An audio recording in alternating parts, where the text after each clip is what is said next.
On today's episode of the Event Tech Talk Show, we welcome Matt Allen at CrowdComms, Managing Director, correct? CEO, sorry. Yeah, I didn't do the big shout out, because of such a humble man. But yeah, CEO. Congratulations, mate. CrowdComms has been at the forefront for a very, very long time of mobile apps, web-based solutions. But today's focus, we're going to go a little bit deeper. We're going to be driving into a powerful piece that you recently published on the CrowdComms CrowdComms website, should I say, around Beyond the Business Card. And I think you put it as a manifesto for building community and creating authentic connection in events. Let's explore that. Let's see how meaningful events are coming to the front. But before we do that, let's just talk a little bit about you. Yeah. How did you get started in the events industry and how did you get into CrowdComms? Felix. Yeah. Stroud Allen, well, one of the founders. So one of my good friends that I've known for 30 odd years, Rob Pope, who's still working with us, he's in the account management team. He is, I believe, Felix's wife's cousin. Poor Amy is what I would say. So Rob's had worked for me for 20 odd years. I'll keep this succinct. 20 odd years. And he left me and went and worked for Felix. And I was incredibly angry. And about 3 or 4 weeks after he left, he said, "This is actually really good fun, the events industry is really good." And I was like, I have no idea what the events industry is. It sounds really confusing and terrifying. But I knew that I liked Rob and working with him, so I took the plunge and joined this terrifying industry and haven't looked back since. Well, I've looked back quite a few times, but I've enjoyed it, joking aside. You either love it or hate it. I think you either come into it and you quickly exit it, or you kind of in a life. I know people try and move away. Even I did. I kind of tried to leave and ended up getting very much pulled back into it. There's something magnetic about it. You just can't get away from it. Amazing people. Yeah. Just I worked in finance and I worked in education as an education consultant, and I worked with really hard-working people. But there is something really special about the people in this industry. Work ethic, the ability to solve problems. I've never been in an industry that's as solution-orientated as this is. Yeah, because we have immovable deadlines. Yeah. Not like other projects, which if it overruns or it gets delayed or whatever, it's fine. We'll push it back a week. It doesn't matter. Yeah. It's go home. And with huge budgets. Yeah. Which also applies to pressure, and for the biggest businesses on the planet. Absolutely. And so I think I've always been someone who likes a challenge, and I like the buzz, the adrenaline of whether it's standing up and teaching a classroom of people, or whether it's being on doing an event, or sitting there watching a piece of technology that you've built being implemented in an event and feeling blimmin' terrified. We just talked about the pandemic briefly ago.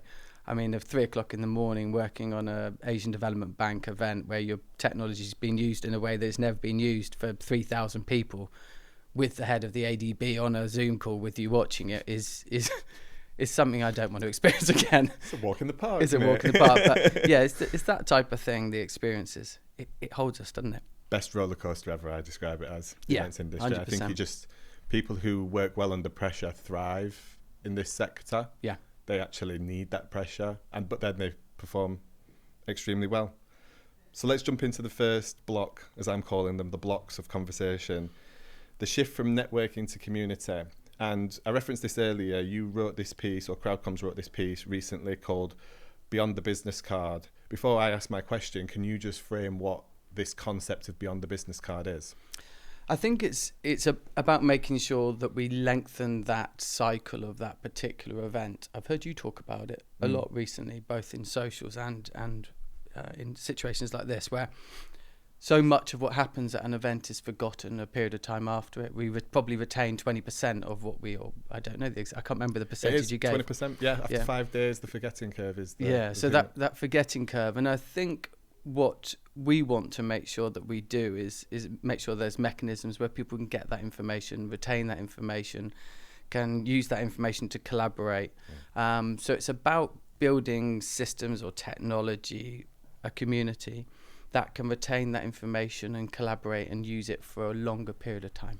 And do you think this is a trend we're moving towards, or is it something that customers are asking you for? Like, what prompted you to write this article in the first place?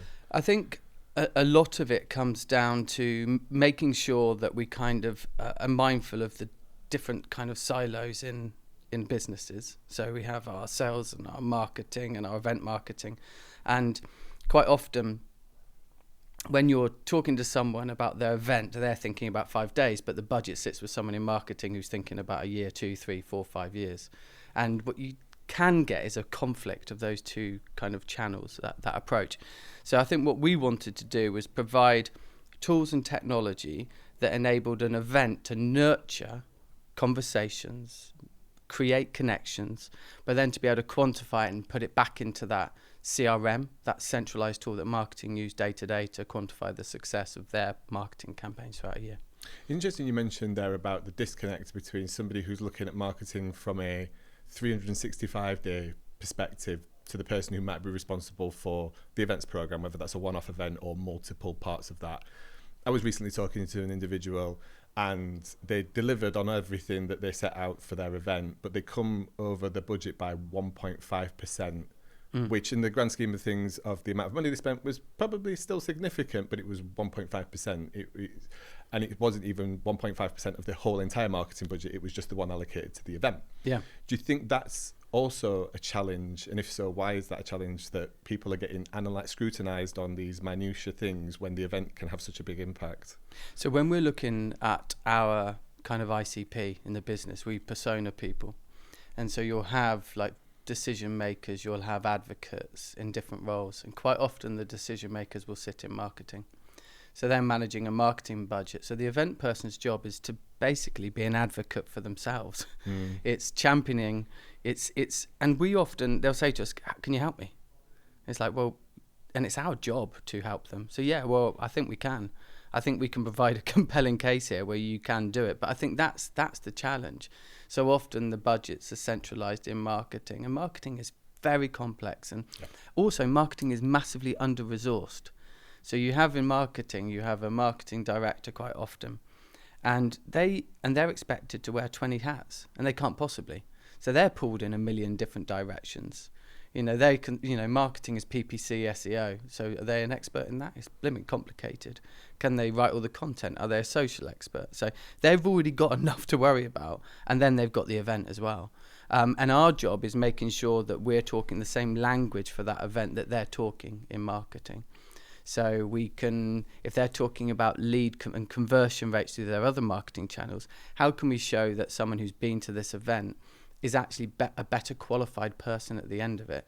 Not just a number, but actually qualified as someone that has benefited from those experiences at the event and understands your product better at the end of it. Yeah, and something we were discussing just before we started recording the podcast resonated with me really, really well, even given your own experience of how with everything else in the marketing for CrowdComms, you are data-driven. Yeah. Which actually, marketing, you can make small adjustments as you go along without a huge deficit in you can make adjustments and change things and see an uptick quite short frame of time. Where an event, obviously there's a big build up to it. If it's a big annual event, it's once a year, you have one shot at it, and then you have to figure everything else out afterwards, but you're not doing anything again for another 12 months. I know you're trying to fix this at CrowdComms, which we'll come on to later, but I feel like that's the biggest challenge from an event perspective is we don't have the iteration of it on a regular basis to be able to have all of that data coming on a regular basis to make those changes effectively on the event sometimes. It's 'cause sometimes data gets in the way of focusing on what's really important. So 80% of our events are conferences, and a lot of those are internal conferences. So can you quantify fun? Because actually it's a return on fun rather than a return on investment, isn't it? It's we're getting our team together. When I get my team together, and I've got a very small team, there's probably 87, I think, of us full time, and small, then Matt. That's smallish, and then we've got probably 40 or 50 people who support us. But when we bring them together, I want them to be aligned with where we are. But I do that all year. Yeah. I do that with webinar series, we do that with group calls, we do that with department calls, we do that with newsletters. We're engaging with people so they know the commercials, they know where the business is. When I bring them together, I'm not thinking about anything other than having fun or trying to. Say, let your hair down, bloody hell, you've worked hard. Go and chat to Dan, who's in our product team. Go and chat to someone in sales and just have fun together, because then when you are in the trenches, you're going to remember that time you're having fun. So why should that sit with marketing? That's a marketing budget. And it's like, well, quite often it's, what's the purpose of that? Yeah. And that's confusing, I think. Yeah. Do one or the other. Yeah. Yeah, I like that. I want to know, with all of your experience at CrowdComms, seeing all of these customers that you work with all over the world, how would you define a community-first or community-led event? Maybe it's a bit more of the design aspect of it, the format of it and things like that. Well, it's got to be easy to use. It's got to be easy to set up. I think a community is somewhere where people go to share. So to share and to learn. The successful communities tend to be one where people can learn. So it's that L&D piece. I go there and I need some information and I get it. I go somewhere, I ask for advice and it's there. I go somewhere and ask for support and I get it. Now, the challenging bit is getting to a point where all of that happens organically. And so often I think people like, I've created a community, 1,000 people, the platform looks amazing, going to stream in a webinar once a month, and you can post it on the activity feed and there's loads to learn. And then, 3 months later they go, why is nobody engaging with the content? Yeah. Why is nobody liking my posts? And, I'm a fairly narcissistic man. I get very depressed when people don't like my posts, but it's actually, you've got to be patient, I think. You've got to build, we talked about it earlier, you've got to build trust. You've got to get to a place where people trust that they can come somewhere, and feeling safe is probably a bit excessive. But feel comfortable. Yeah. But feel comfortable to say what they want to say. We're on a chat of super talented people, and I remember joining and thinking, God, do I say that? I don't know. What are people going to think? Do I do that? Do I say it? And I started just saying stuff, and people didn't hate it, and I thought, okay, I feel safe. That's just a WhatsApp chat. Yeah. But it took me time to feel comfortable to say what I wanted to say, because I thought you guys were super experienced, and I was, newish to the industry and thinking, blimey, have I got something valuable to say? So I will also say, and we're not going to mention what this WhatsApp chat is, because I'm on it as well, but you also now have 2 staff members on that. So I get the fact that you have to maybe step back from certain conversations. I have 2 friends first. Yeah, friends first. That's friends first, staff members, but yeah. Yeah, very, very true. I think it's right. People often, they understand the value of community. They want to nurture their audience. When I talk to my staff about Event Tech Live, I position our community actually not so much as the attendees, because we don't know 90% of them on a granular basis. We don't know who they are. We don't know anything about the families. We don't know if they've had a good day, a good week, a good month, how they're doing in business. Our community is actually the exhibitors and the sponsors, the people that we're trying to help work together to achieve an objective of them getting value out of the show and business, and whether that's content and stuff like that. And often I think people just assume that these things are going to get built and it's going to roll themselves, and they don't think it's going to take that long, and they're going to be able to show all of this engagement and 1,000 impressions, and that's the value. I think actually it takes a lot of hard work and a lot of consistency to get that person, and possibly even put in just one person, kind of almost seen as an independent away from the business, as the nurturer of that community, the bridge between the business and the people in it. The interesting thing about your community is that actually quite often exhibitor and delegate merge to me a bit, which I don't mean as a negative, but I've met people, delegates, back in 2016 at your show, that when I see them now, and I might not have done business with them, but I see them and there's hugs. Yeah. I see them, we chat, where are you, how you doing, are we right, no, sod you, see you next year, catch up with you. And so... and that's what part of being a part of a community and event is about, isn't it? It's being there and being present and being at the right place at the right time for that person to Yeah, do yeah. business with you and stuff like that. That is this industry. Yeah. It is always time and place. Patience. Yeah. That's why it's so important with a community that you don't immediately think of pounds. And this is where that conflict between data and is challenging, because you can't just think pounds. I go into that trap sometimes. How many leads did we capture? Why does that matter? I could capture 5 and 2 of them be amazing and they're going to make me £200,000 and I spent £15,000 on this event. So forget the commercials and just focus on that moment. I say the same thing to my team, a sales team. I always ask when someone starts, what does success look like for this outreach call? And they're like, well, they're the right fit. They're interested in our product and they understand it, and we get, maybe we get a follow-up.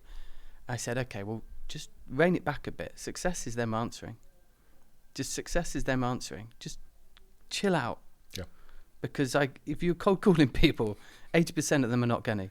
And if they do, like people cold call me, quite often I pretend that I'm not who I am. So it's the success is someone answering and acknowledging you. Yeah. And anything beyond that is cream. And that's what we've learned, I think, with our business, or I've learned from a long time ago, is the way that you support your customers and your community is finding ways, you find 99 ways to help support them for the one way that you sell to them. Yeah. Whether that could be recruitment, just a share of a link, an article, an interesting tidbit, a joke, a meme, whatever that is, the human element of it builds that trust that you were on about earlier. Yeah. And then from that community and that relationship comes the opportunity of that trust. So therefore, it's when the time is right and that person's ready to buy, it's not a hard decision for them. No, exactly. It's being patient, and something my dad always used to say to me, you got 2 of these and 1 of these and use them in that order. And that is the key of trust.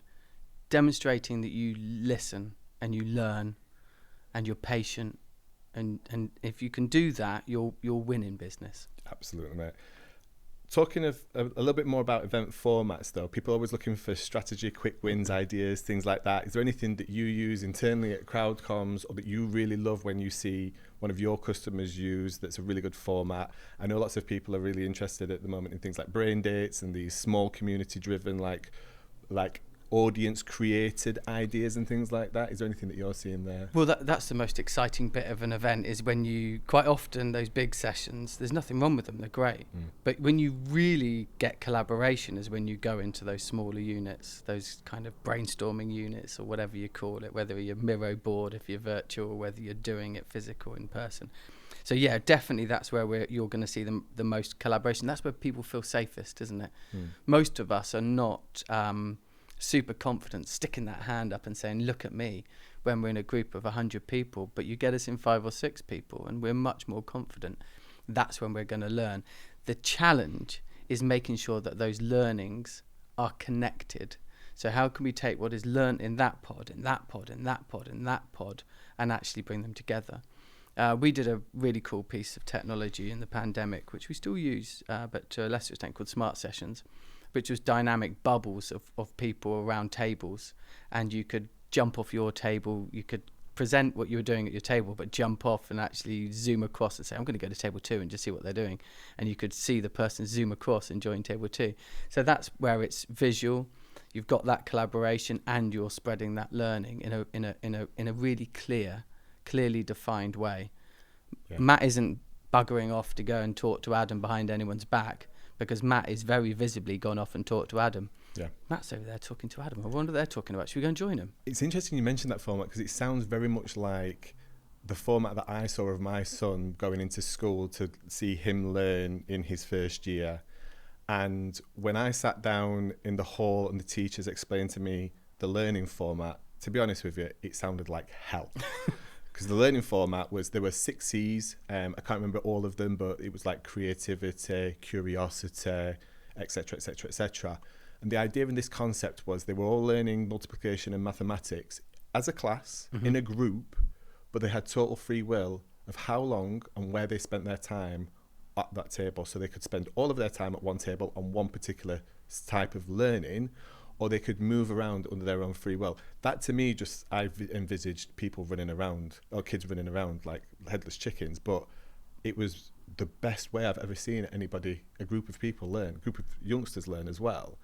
And it was just perfect. Nobody stepped out of line at all. But that's inclusivity. Yeah, absolutely. Because what that is acknowledging, and we're only just doing it. Although I remember my mum as a head teacher talking about these things years ago, probably because of me. But looking at people and seeing them differently, and not being a damaging thing, but looking at them and trying to say, how are you going to learn? And, you know, giving someone the opportunity to spend time on a table doing something until they really feel that we are the best judge of where we are. Yeah. You know, when are we ready? And that was the idea of these kind of, whether it's what we did, smart sessions, or whether it's going out into breakouts and bringing people back, or it's how the key bit though is identifying how far they've got. My daughter's favourite teacher at school taught from the classroom, not in front of it. He said, I teach with them. He said, I'm never at the front of the class. I'm sat with them. I'm sat at the table. What are you doing? Where are you? Are you ready to move on? What do you want to do? Do you want to do that this time? He said it was far more collaborative. And that's inclusivity. Yeah. That's what technology can power for events. Yeah. Is a genuine accessibility and inclusivity. And again, that goes down to trust, doesn't it? Someone lands, you asked about our technology earlier. If someone lands on our technology, I want them to feel that they trust it, that it's safe, and that it makes sense, and they can get to the information that they want. I also don't want us to be egotistical in thinking that we're more than that. Because if you try to be more than just a place where people can get the information they need in a really efficient way, then I think you just get in the way of the important stuff, which is the content, the conversations, the topics, pinning those topics, encouraging those topics to grow, and then getting the hell out of the way and letting people do their thing. Yeah, and I know you guys are really passionate about having that conversation about inclusivity, diversity. In fact, again, coming to formats, I think one of the things I'll give you guys testament for is stepping, I won't say outside of your wheelhouse, because I know you guys are knowledgeable on this, but also using the opportunity at an event like Event Tech Live to partner with somebody like Gabby Austin-Brown from Diversity Alliance and having that really tough conversation of like, are we doing enough? How are we doing this? Because most people will just stay in the wheelhouse of registration, badge printing, platform, and you know, we weren't doing enough. Yeah, we weren't. It turns out we're trying to. Yeah, but that's the thing. It's, you know, these are really important topics: sustainability, diversity, inclusion, accessibility, technology. They're not goals. They're always a moving target. Yeah, and I think again, coming back to giving back to the community. Taking the opportunity to think about how can we support the community on an important topic and have that conversation, rather than defaulting to what can we talk about that's going to lead directly back to pipeline. You don't create a community unless you demonstrate vulnerability either. Yeah. So nothing is perfect and nobody is perfect. And showing that you're human and showing that you're vulnerable and showing that you don't have all the answers creates rapport, because people go, oh, I see that, you know, I know that, you know, Matt as a CEO should know everything, and it turns out he knows very little. Well, that's okay, as long as we try and learn from knowing little from people like Gabby, from people like yourself, and whoever it is that we're working with. Yeah, there's one other thing before I move on that I want to talk, and it's related to this encouragement of trust and real connection when it comes to platforms. I remember a time probably before the pandemic, where the attendee list did not exist inside a platform. Now it's an expected given that this list exists within that platform. And there's value to that. You know, companies, exhibitors, sponsors, they want to see that. They want the opportunity to reach out to that and try and connect with them. And events are all about matchmaking and meeting people. But it's also created a problem, as I see it, and I don't know whether you agree with this, that unfortunately those lists get scraped. They go through systems which populate contact details, email addresses, things like that. I mean, I even tried to get sold my own attendee data back to me on a regular basis. I've emailed you and said, I'm just being, you know. Is there a way to solve that? Is it something CrowdComms has thought about? Is there anything an organizer can do? Because you can launch the platform later, and I actually think this is potentially one of the things that's contributing to people registering later, is that they don't want their data, even the name necessarily, to be up there as early as it was before, in the hopes that they miss that scrape. So it's interesting. So first and foremost, we should be developing technology that doesn't allow people to scrape data. Okay, so that's an infosecurity concern. The nature of the clients that I work with our, SOC 2, ISO 27001, and that's just that's just bullshit stuff. It's not bullshit stuff, but that's just throwing out big important things. Yeah. At the premise of heart of everything we should do, you shouldn't be able to just scrape data and provide it. What people are doing in those situations is they're getting my name, Matt Allen, and they're putting it through something like Cognism, and they're making assumptions, and then they're selling it. Yeah. So they're leveraging AI and different algorithms to assume who I am. They're not taking it from the technology you use. Yeah, absolutely. So that's an important, and whether it's, whoever it is you use, they're not going to be able to get the email address unless the person has said, here's my email address. Yeah, they're using other enrichment services. They're using it, like that's a key differentiator. So I think as long as we just keep saying, piss off when people try selling us those lists, which, I'm never going to ever buy those lists because there's no validity in where they've got that information. Yeah. Then if we have the openness, the honesty, integrity of the way we do business, then we shouldn't have that particular issue. But at the same time, I can make loads of assumptions about who's going to be at an event, and I can go straight to Cognism and I can find their details or close to it now. So it's almost inevitable. Our responsibility is to make sure that you have control, and this is with trust again. I have control of my data. Your visibility. Yeah, my visibility. What do I want to show? What don't I want to show? I think the challenge is actually more the organizer being at odds to genuine connections.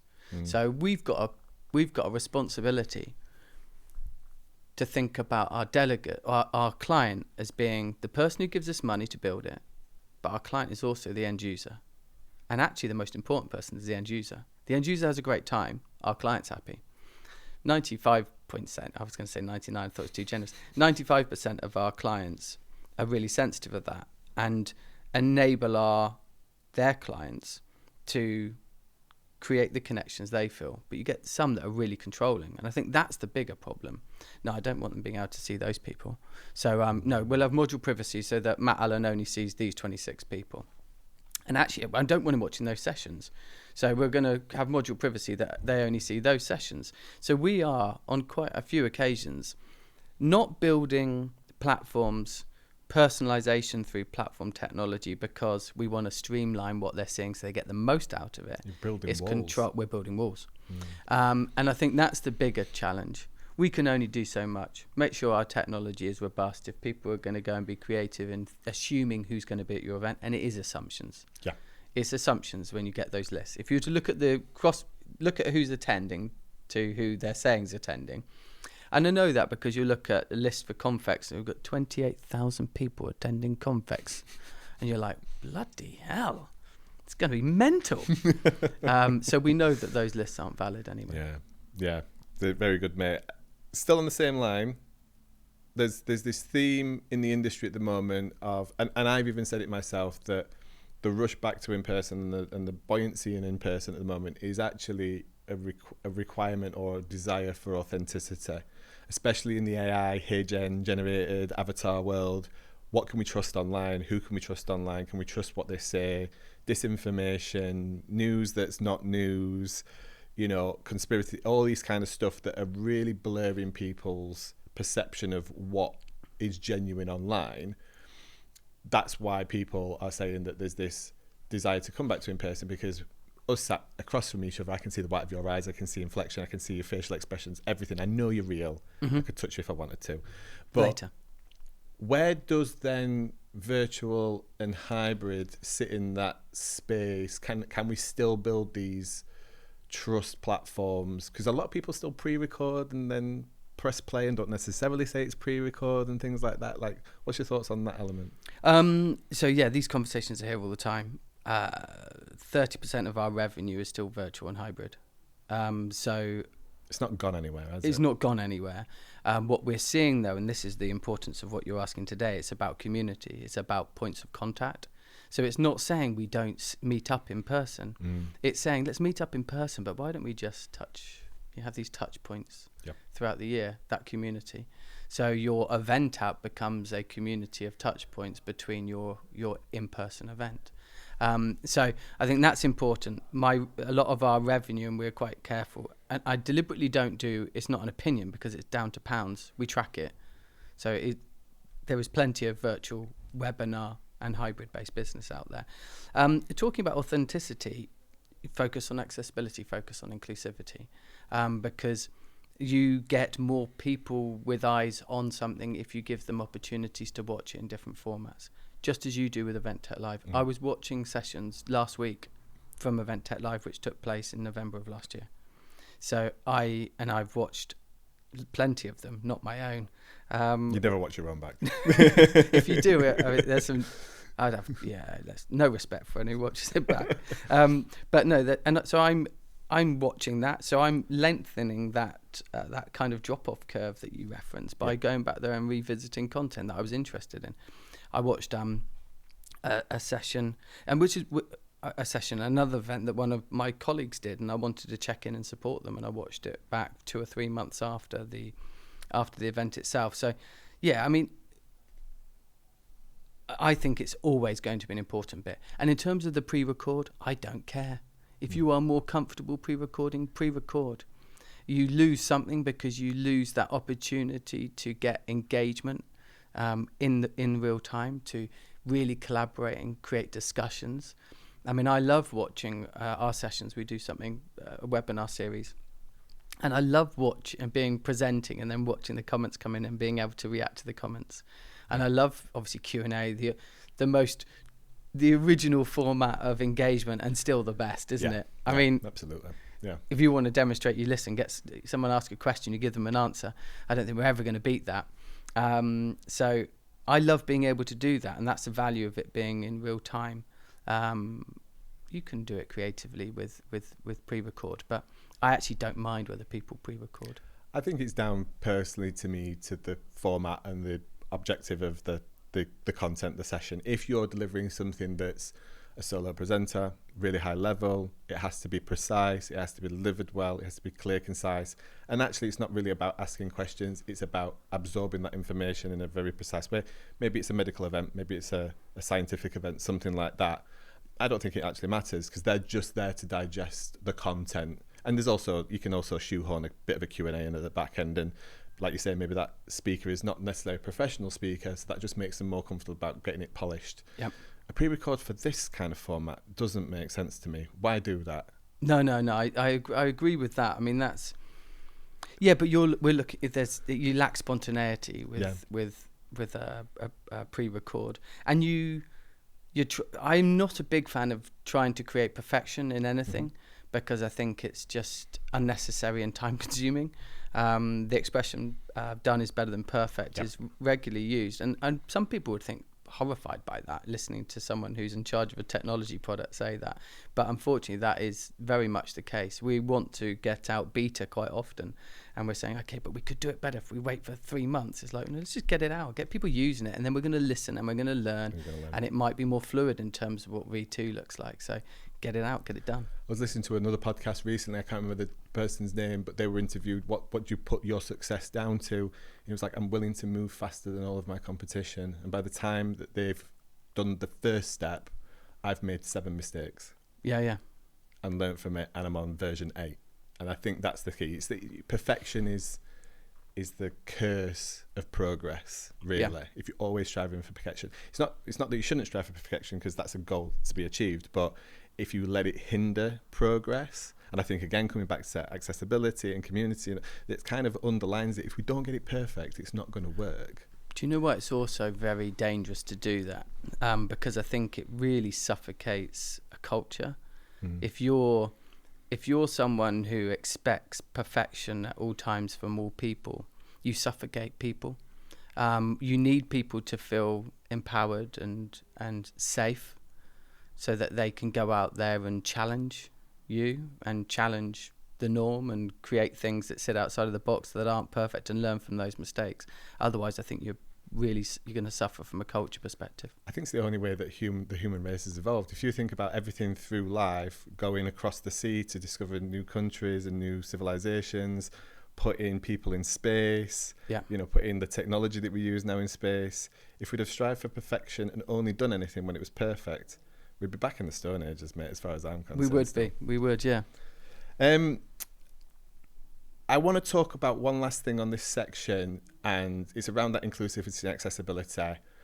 I don't think people are still necessarily provisioning for it. They're waiting for things to be asked for before it's included. But in your opinion, what are the non-negotiables when it comes to that event experience from an accessibility and inclusion perspective?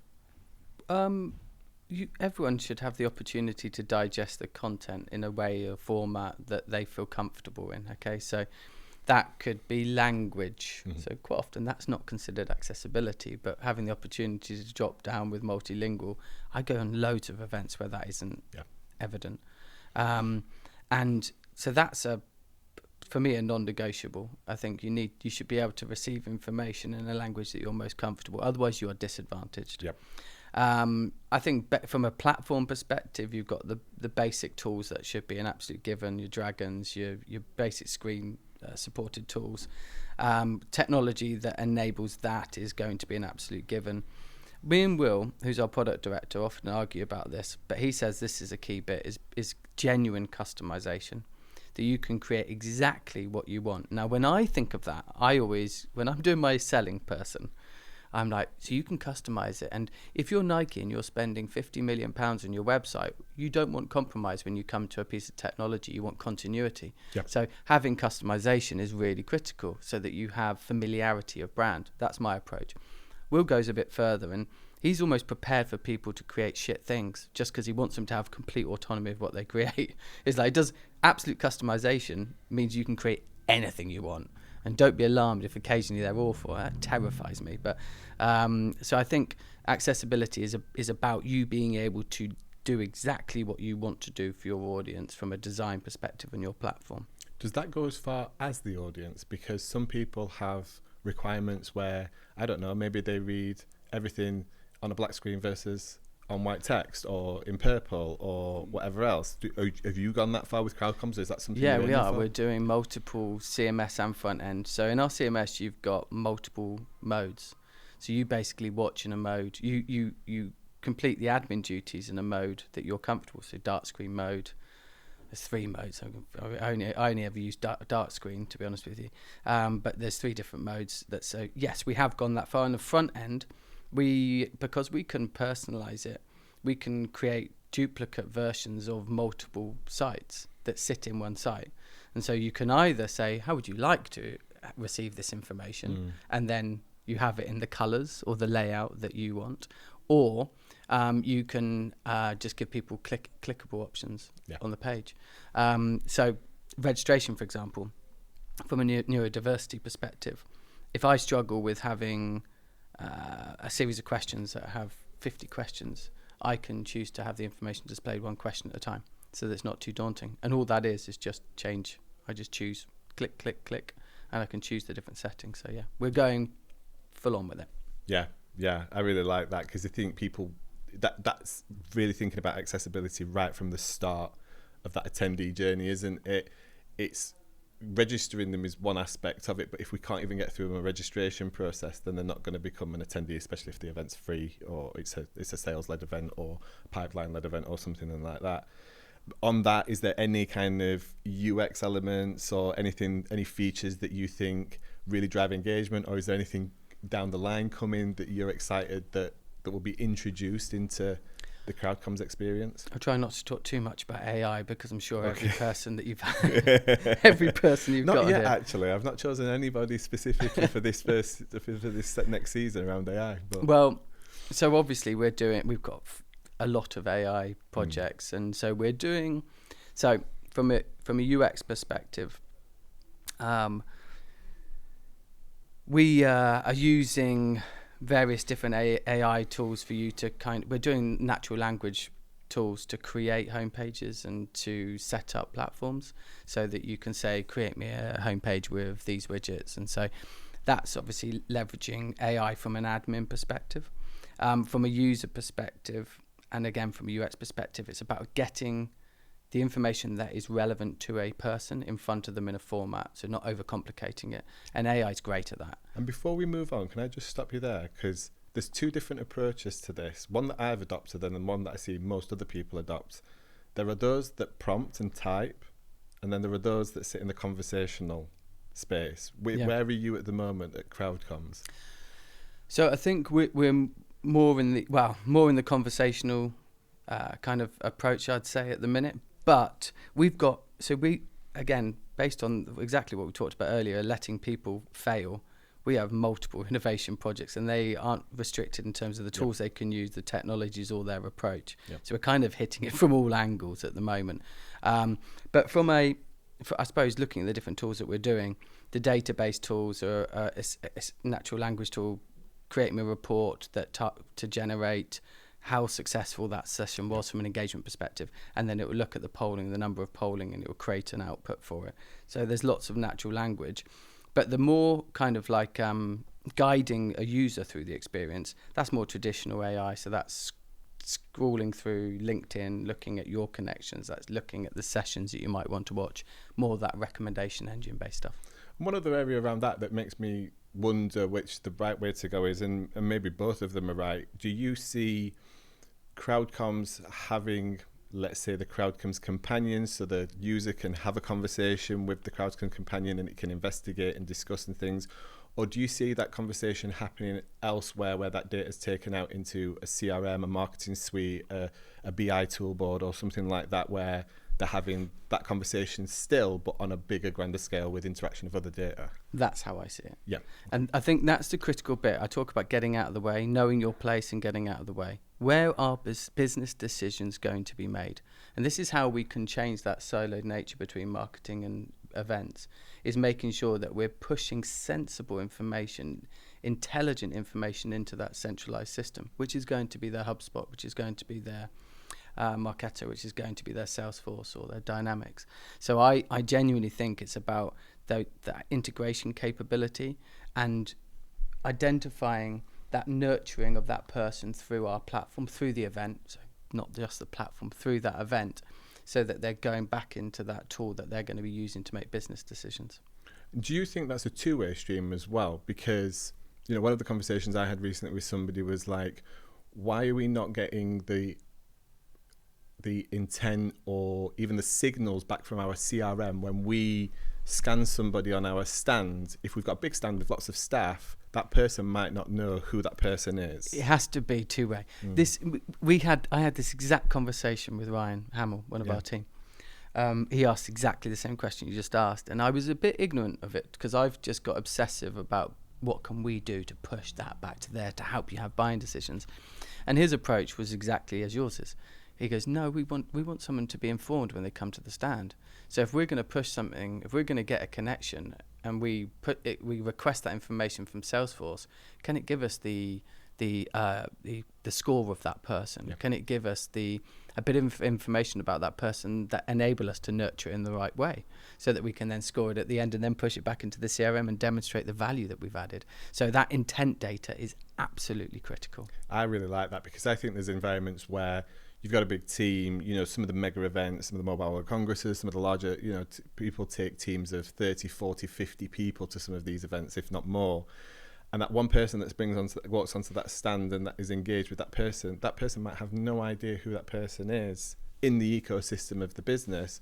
But the person that has got the relationship is just round the corner, and it's like being able to have that real-time data come in to say, oh, hi, Matt, you speak to Johnny. Let me just grab him for you. Exactly.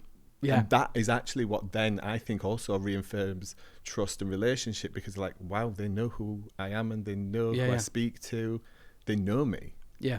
And that's what, I like. I spend my life making sure, because I'm terrible, but I spend my life looking at someone, almost trying to ignore them the first time around, going to my laptop, going on LinkedIn, searching for them, and then going, okay, I can see that. There's the angle. I got that. And then going back to them. Well, let's be honest. Time-consuming and embarrassing. We've still not fixed the biggest challenge in the events industry, is that name badges down near my stomach and not up near where people's eye lines are. Yeah. We're I'm trying to do something about that at the moment. I still don't think there's a better way of having a name badge than a name badge. Creating something that's innovative in that space is I think challenging actually. Can I pitch you a concept? Because I would love to hear your thoughts on this before I come on to my final conversation piece, which is the frontier of event tech as you see it as the CEO of CrowdComms. But so one of the things that I see, and it's connected to the forgetting curve, and maybe this is the evolution of the event badge, is that, you know, we go to events, whether that conference, an exhibition, the thing, we have this thing around our necks that allows us access to the event, maybe access to content, and it tells people who we are, whether that's color-coded or just by name, and is functional in the terms of lead capture.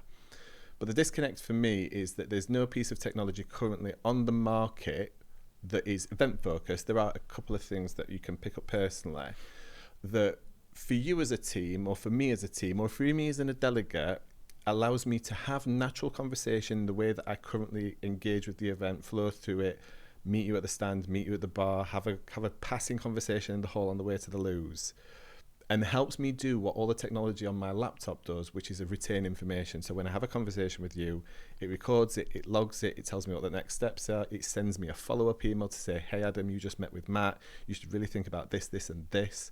That technology is now being integrated with CRMs, and so that's historically there. Yeah. Do you see an evolution of things like the event badge or a technology play where we amplify and augment the data collection that every stakeholder's getting in the business? Yeah, we've thought about it. I actually trialed a piece of technology, I'm not going to say who, yeah, okay. For a couple of events. And I had multiple people ask me what it was and ask me to turn it off. Interesting. So there was a security or privacy concern. You talk about trust being the key for community and people feeling safe to talk without judgment. That is at odds with that, isn't it? In many ways. Even if it isn't, and I've actually recently we use obviously the note taking, and we do sentiment analysis projects, one of our AI projects, and we're doing session kind of summaries, not using AI Otter or Fireflies, but leveraging an AWS tool where we're able to say, here's a snapshot of the session. So we do those things, and people are somewhat comfortable with it, I think. I do have people say to me, can you turn that? Do you mind not having that? And I was like, fine, absolutely fine. But here, it just feels a bit different. I think people feel a bit more exposed. People do, in some ways, feel safer behind a camera than they do here. And we tried it. It was myself and Felix, and we were over in the States, actually. And lots of people told us to stop and to turn it off. What's that? What's it doing? Oh, it's recording me. Can you turn it off, please? Yeah. It wasn't the right place to do it. Do you think that's a change in acceptance rather than the technology? Do you think we'll get to a place where people are like, yeah, cool. We've had those glasses forever, haven't we? Yeah. And I remember seeing someone on a beach in Cornwall showing me them years and years ago and thinking, that's blimmin' cool. That's cool. That's going to really change things. It's not yet. It's not it's not going to. It's not going to. I don't know. It might be that acceptance is just a step too far there, potentially. It was kind of like when... I think there's something there personally, but it's based on what the value is in the conversation. And also, is it a two-way access? You know, at the moment, it's one-way access for you, not two-way access. So, but actually the fixers, the Fathoms, the Google Geminis that are recording these sessions, that's two-way access. The other person can request access. I can't see any reason why you wouldn't give them access. And actually, some actually seek consent before. Yeah. So that covers that aspect of it. If somebody's not consented, it doesn't record. It's as simple as that.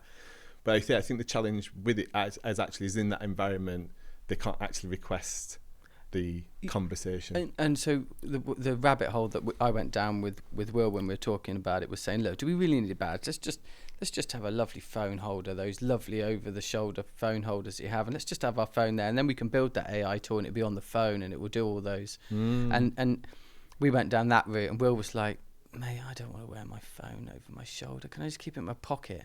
I was like, well, you can. He said, and we went around the team and asked who would be happy wearing their phone like on a badge. So rather than just your standard lanyard, you just got a clip into your phone. None of them wanted to do it. So I was shot down in a nanosecond.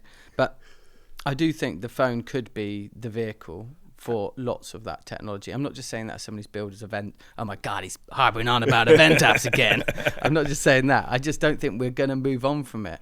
Our kids are bloody obsessed with the things. They're going to be worse than we are. But I think you're actually coming to a point where we're actually bridging the thing, isn't it? It's like what mechanism is that content recorded and for what purpose and things like that. And maybe there's walls around that per se, that to use recording technology on site, it is through the app, and maybe the microphone or something is provided as part of the guest experience, and maybe it's for VIPs and hosted buyers and things like that initially. That would be amazing for us, because we can then use our kind of session. The reason we can easily do session synopsis on a virtual hybrid is because we're filming it. Yeah. And so it's easy. The reason we can do that with sentiment analysis is because it's easy, because we've got it there. The reason we can't in person is because we need to pay for really expensive tools. But we've got a really expensive tool in our pocket. Yeah. I think that will, potentially be the route. It's possible, and possibly even we won't have to worry about it as an industry, because Apple or Samsung or whoever will bridge that gap for us the same way. That's why event apps took off, right? They created the opportunity to put the app in the person's hand and use it. But it's interesting. The innovation is always related to where they think there is genuine revenue. Yes. Okay, and that's why the events industry sits, because it sits outside of marketing so often. Yeah. It's not considered to be a real channel for innovation. And what you find, therefore, is unfortunately muggins here, and many like us, running teams of 20 developers, are expected to come up with genuine innovation. Why are you not coming up with the genuine innovation? It's, well, you won't pay for it. I live our office is next to a tip in Dorset. We're not in San Francisco in a multi-billion-dollar office. It's a lovely part of the world, mate. You do just it down. I know, and it's close. It's not too close to the tip, actually. On a good day, you can't even smell it. So talking about that piece then, and that does bring on to the final question, what do you think is the next frontier of event tech? The immediate frontier is going to be that focus on integration, that integrity of data. I'm going to say two things here that are the devil words. I'm saying them a bit tongue-in-cheek. An all-in-one platform, an end-to-end event technology solution, in that we touch the majority, not all of, but the majority of the components of event technology that we need. I'm just going to interject. I would love it to be more on the class of an integrated event technology platform. That's the key. That is going to be the next step, is making sure that a company like ourselves is mindful of where business decisions are made, and enable people the data to make them with knowledge of how effective the technology has been or the event has been. Yeah. And I think that's the bit that we're most focused on at the moment, and that's the real evolution. And when I hear the event technologists, and there's bloody hundreds of them with lots of opinions out there, that's what they're talking about. And for probably 3 or 4 months, I got annoyed about it. I was like, can they not just talk about something else? Go back to talking about AI or something, because the integrations piece is challenging. AI is actually easier in many ways. Yeah. So go back and talk about AI. But eventually we sat down. We were like, it's not going to go away, is it? We're going to have to provide a solution for this. So that's where our main focus is, and I do think that should be the focus of any of our competitors or people that in that space. How are we nurturing someone through our technology for an event, and how is that best leveraged in your decision-making technology, that CRM that you're using day to day? It wants to make the person use it super comfortable. Yeah. Make it really easy for them, i.e. not having to export data, import it, schedule it, map fields, all that kind of stuff. It needs to be, it should be seamless, shouldn't it? It should be invisible. And also make them look like a rock star. Yeah, this is a key. This is it. You download lead capture for an event, and it looks at the audience list, and it connects it with people you already know. It says you already know these people, so they're at 55%. Better than that, you know them, you're connected on LinkedIn, you're at 65%. Almost immediately self-qualifying the event as highly valuable to Exactly, yeah. And you can then connect your CRM, your data from your CRM to match across that event data, and make sure that you're talking to the right people. And I think that leans into a piece that most companies often don't have the ability to do, or don't have the time to do sometimes, is the nurturing piece in the lead up to the event, right? What are they doing to do outreach? Where is the focus on outreach? Who are they really trying to get onto that stand, or who are they really trying to have a meeting with? Even if it's an existing customer or prospect, who is our time focused on, so we make that event valuable rather than just going after anybody and everything in hopes that something sticks and turns up at the show or the event or the conference or whatever you're doing. It's so the reason we're doing better at trade shows this year is all to do with that. Is all to do with the effort that we're taking pre-event, identifying the right people to focus on.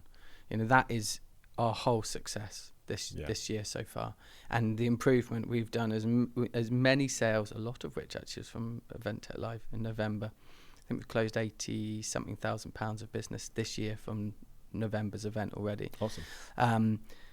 But we're already, I think, at about 200,000 of trade show business, and my target is 400, so that's through Q1. Yeah. And it's been because we have been more focused on events in 2024, who we speak to, who we get in front of, and then looking at the unquantifiable bits of dinners and activations around that event. And, you know, being more mindful of that. We're building a great piece of tech, which sounds very like every other piece of tech, but it is a genuine matchmaker using AI. So it's not based on fields of data and pulling through things they say they're interested in. It's genuinely saying, Adam's a really good match for you. It's an 81% match based on this criteria, and then giving you that decision making. So I think a lot of it is, how can we take that from being a 2-week process to a week process to save time? Yeah. I really want to do a case study with you and Maggie and Johnny and the team, and probably have you speak at our exhibitor masterclass, because I think not just the way that you approach Event Tech Live, because I know we're not unique in this sense, but the way that you approach IMEX and Confex and the other shows that you go to, no matter how big or small they are, other than scaling the team up and down, is a blueprint for how to really make your investment work from a trade show perspective. I think the biggest problem that show organisers like us have is people look at an event, they look at audience size, they go, there's thousands of people there, I can't fail. I'm going to book something, and then I'm going to forget about it for 9 months until 3 weeks before. Then I'm not really going to have enough time to do anything really concrete about it, and I'm just going to turn up and see who's there. Yeah. And not even have a solid follow-up plan either. But I think if you focus, I don't get a chance to go on site and see my head of production, Kim, as much as I'd like. I see her probably once every 2 or 3 weeks. But somewhere like Event Tech Live or Confex, I get to spend 2 days with her. I get to watch her present sessions. I get to go and have dinner and drinks with her. I get to share that with the whole team. And that's amazing. I also, so often when we go to shows, we see our own clients. And people say, well, that's just getting in the way, isn't it? And it's so incredibly naive. I live in Dorset, as you know, because I charged up here this morning. And when I come on the train, it costs me £100. Yep. So every time I come and see a client, it costs £100. That is not a whinge, because I'd pay a lot more to go and see a client. By the time we've had dinner and things, it often is. But this is an opportunity to have 30 or 40 of my clients. When I go to London, Event Tech Live, I will definitely see 40 of my clients. Yeah. Definitely, across the 2 days. Yeah. More than that. The podcast that I did previous to this one, the previous episode, Kieran at Present Communications, he, for the first time, re-engaged and exhibited at Event Tech Live this last year. And actually, the business that came from him wasn't from a new lead. It was from somebody he'd not seen for like 5 years. And then out of that is like 150K's worth of business. Yeah. And that's the bit that I think people often miss, is like, what's the value to us seeing the customers that we already know in the space, the non-customers but advocates for our business, the feedback people. Advocates, partners. Yeah. The partnership piece. Yeah. I mean, that's, not being so egotistical that you think you can do everything as a piece of technology, and being open to genuine partnerships. Yeah. I partner with lots of the people that exhibit at your stand, at your show. And some with integrations, and some just in terms of advocacy and support, which is why it's a community, isn't it? Because people are looking out for each other. I met someone at your show, I'm not going to say who, terrific person, and he's working somewhere, it doesn't matter where, and he was like, we're just not quite right for them, but I think you are. I was like, okay, this is amazing, I'll do the same. And I have done a couple of times, and it literally is a reciprocal, it's not a commercial arrangement.